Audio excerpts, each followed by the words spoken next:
Hello friends, welcome back आपके अपने channel learn English easily में. How are you all? I hope you all are fine. Today we will learn some English interesting words that we use in our daily life. So without wasting time, let's jump into the video. Today's topic is vocabulary practice that we use in our daily life. In this video, we will learn some words that we use in our daily life with their examples. Terse. Terse. इसका meaning है संक्षिप्त रूप से. संक्षिप्त रूप से. Example देखते हैं. I asked her to go out for dinner. She gave me a terse reply. When I asked her to go out for dinner, she gave me a terse reply.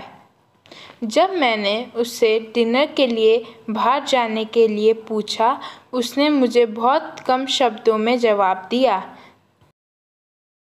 जब मैंने उससे डिनर के लिए बाहर जाने के लिए पूछा, उसने मुझे बहुत कम शब्दों में जवाब दिया. His speech was terse and impactful. His speech was terse and impactful. उसका भाषण संक्षिप्त और प्रभावशाली था. उसका भाषण संक्षिप्त और प्रभावशाली था. फ्यूनरल. फ्यूनरल इसका मतलब है अंतिम संस्कार. अंतिम संस्कार. एग्जाम्पल देखते हैं. She didn't even cry at her husband's funeral in a serial. She didn't even cry at her husband's funeral in a serial. नाटक में वह अपने पति के अंतिम संस्कार में रोई भी नहीं. नाटक में वह अपने पति के अंतिम संस्कार में रोई भी नहीं. एग्जाम्पल देखते हैं. I attended my uncle's funeral last year. I attended my uncle's funeral last year.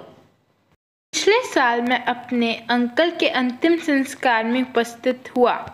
पिछले साल मैं अपने अंकल के अंतिम संस्कार में उपस्थित हुआ. मैग्निफिसेंट. मैग्निफिसेंट इसका मतलब है भव्य, भव्य या सुंदर या बहुत सुंदर. एग्जाम्पल देखते हैं. It's magnificent chance to talk to her. Express your pent up feelings. It's magnificent chance to talk to her. Express your pent up feeling. उससे बात करने का ये एक शानदार मौका है. अपने मन की भावनाओं को जाहिर कर दो. उससे बात करने का ये शानदार मौका है. अपने मन की भावनाओं को जाहिर कर दो. सेकंड एग्जाम्पल देखते हैं. She is looking magnificent in black suit. She is looking magnificent in black suit. काले सूट में वह बहुत ज़्यादा सुंदर लग रही है. काले सूट में वह बहुत ज़्यादा सुंदर लग रही है. अचेन. अचेन मुश्किल से कुछ पाना. मुश्किल से कुछ पाना. You need to study harder in order to attain high marks. You need to study harder in order to attain high marks. अच्छे अंकों की प्राप्ति के लिए तुम्हें पहले से ज़्यादा पढ़ाई करने की ज़रूरत है. अच्छे अंकों की प्राप्ति के लिए तुम्हें पहले से ज़्यादा पढ़ाई करने की ज़रूरत है. देखते हैं. I have to focus on my content in order to attain 1 million subscribers on my channel. I have to focus on my content in order to attain 1 million subscribers on my channel. अपने channel पर 1 million subscriber पाने के लिए मुझे अपने content पर focus करना होगा. अपने चैनल पर 1 मिलियन सब्सक्राइबर पाने के लिए मुझे अपने कंटेंट पर फोकस करना होगा. स्लाइस किसी चीज़ की फाक या फाक काटना. I slice cake on my friend's birthday to distribute it. I slice cake on my friend's birthday to distribute it.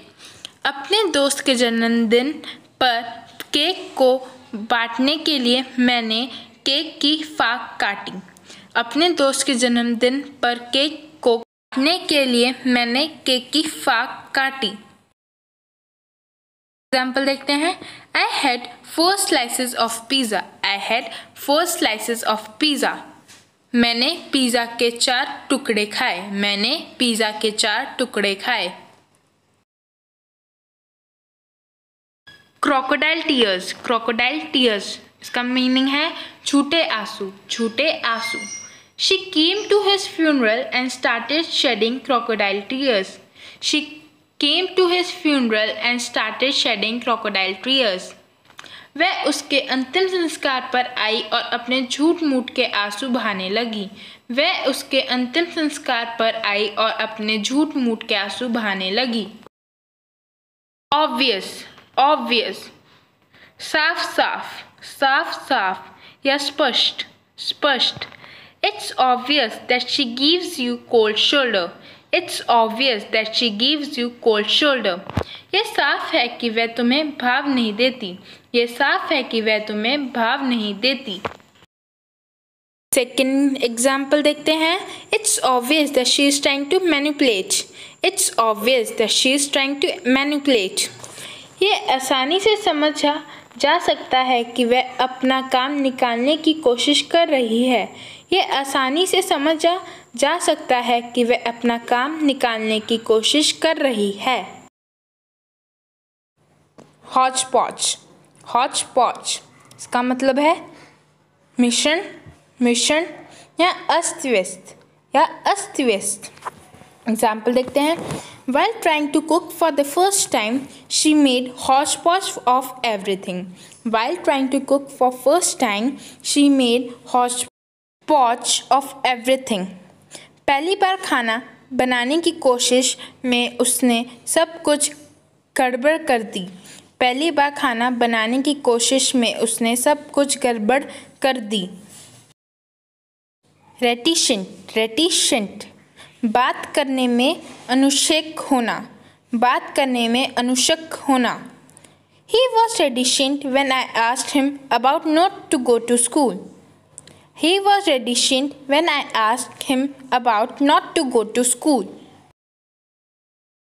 जब मैंने उससे स्कूल न जाने के बारे में पूछा तो वह इसके बारे में बात करने से अनुच्छक था।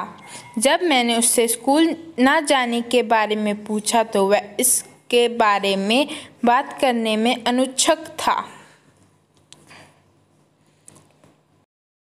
आज की वीडियो में हमने इन वर्ड्स की मीनिंग और सेंटेंसेस सीखे हैं। आई होप आपको लर्न हो गया होगा। आज के लिए बस इतना ही दोस्तों। कल मिलेंगे न्यू वर्ड और न्यू टॉपिक के साथ। तब तक अपना ध्यान रखना दोस्तों। For today that's all. We'll meet again with new word and new topic. Thanks for watching. Bye bye.